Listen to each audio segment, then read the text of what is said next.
Hello, my friends, hello, and welcome once again to stately Von Manor. And just a little video today about the Cthulhu Mythos. The Cthulhu Mythos by H.P. Lovecraft.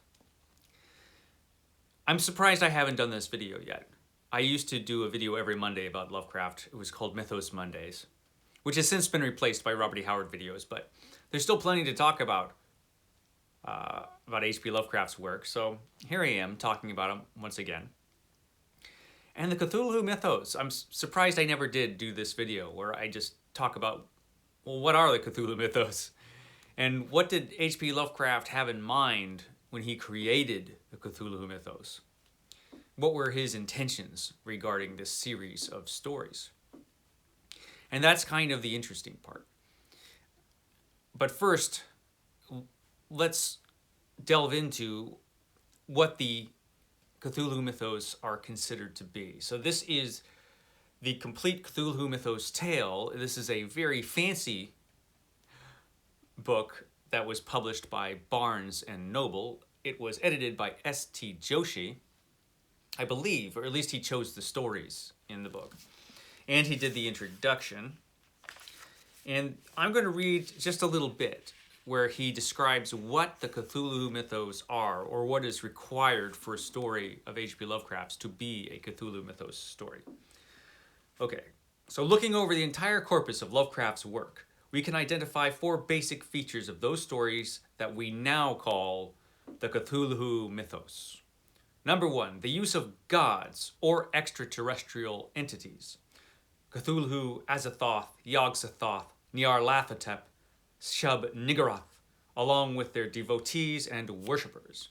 Number two, an ever-growing library of books, manuscripts, and other documents that purport to provide information on the gods, in quotes, and other facets of the mythos. Number three, a constellation of imagery of imaginary cities in New England, Arkham, Dunwich, Innsmouth, Kingsport, that serve as the focal point of many of the tales, even if they later venture into very different locales. Number four, a cosmic perspective that renders human beings, and indeed all Earth life, insignificant and transitory in the immense spatial and temporal gulfs of the universe.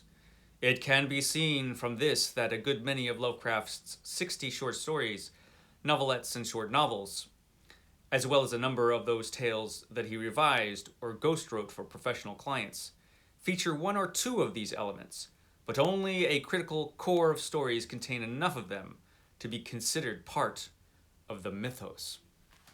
And that last bit there, it kind of shows you the artificiality of the idea of the Cthulhu Mythos.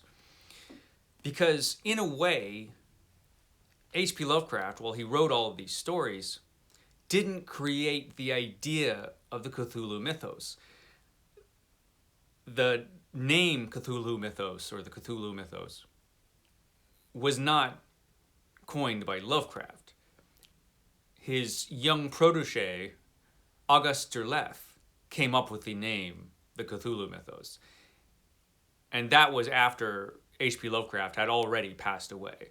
So the name the Cthulhu Mythos never existed in H.P. Lovecraft's lifetime. And that's important, because that gives you an idea of what the Cthulhu Mythos, or the idea of the Cthulhu Mythos, what that actually is.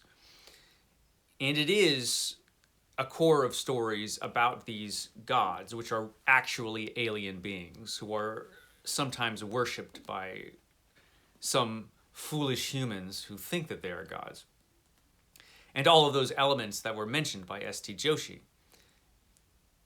in those 4 points. But the interesting thing is, if you read the whole of H.P. Lovecraft's work, so let's move on to holding up this big volume, also published by Barnes & Noble. This is the complete fiction of H.P. Lovecraft. If we look at the whole of H.P. Lovecraft's work, we see a lot of those elements in a lot of H.P. Lovecraft's stories. But as S.T. Joshi says, a lot of these stories didn't have all of these elements. And that's interesting because the whole idea of the Cthulhu Mythos, it is an artificial idea. It's not something that Lovecraft came up with as a concept. He didn't sit down to create the Cthulhu Mythos. And even as he was writing this stuff, that idea was not on his mind, to create a mythos that other people could expand upon and write their mythos stories. Certainly he did encourage people to use elements from his stories in their stories. So his fellow writers in Weird Tales, writers like Clark Ashton Smith and Robert E. Howard, he would encourage them to use things like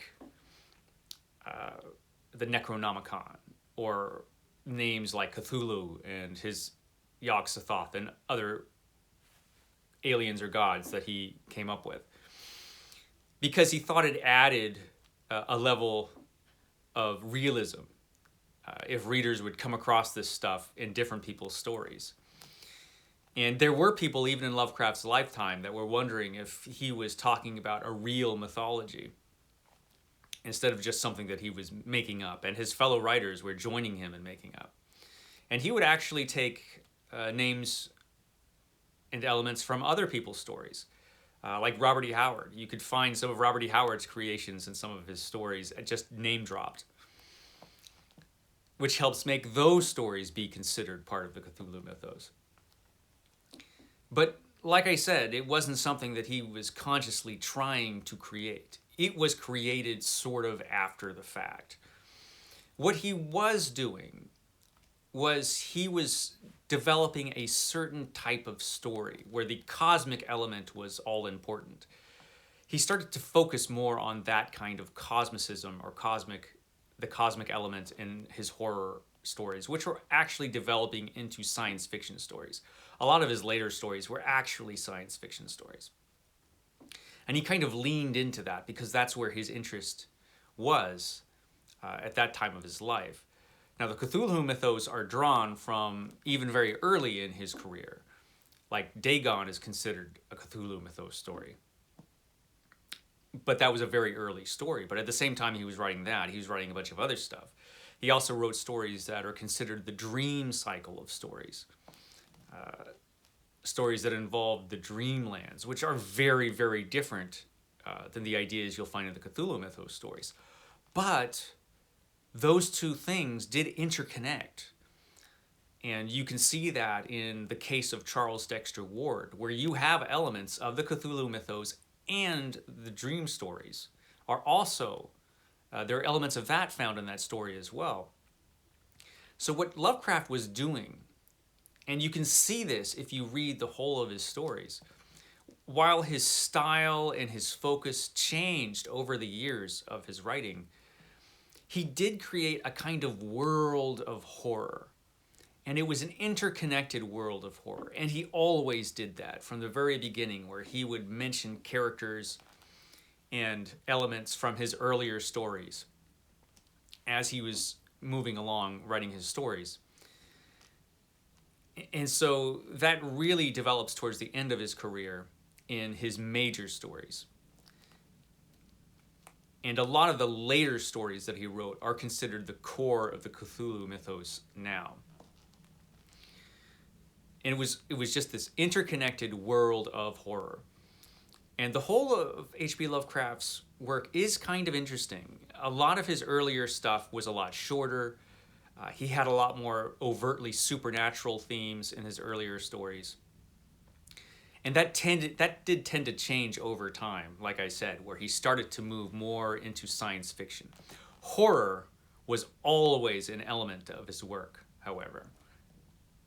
Horror was always the focus, even if he was talking about very science fiction-y ideas.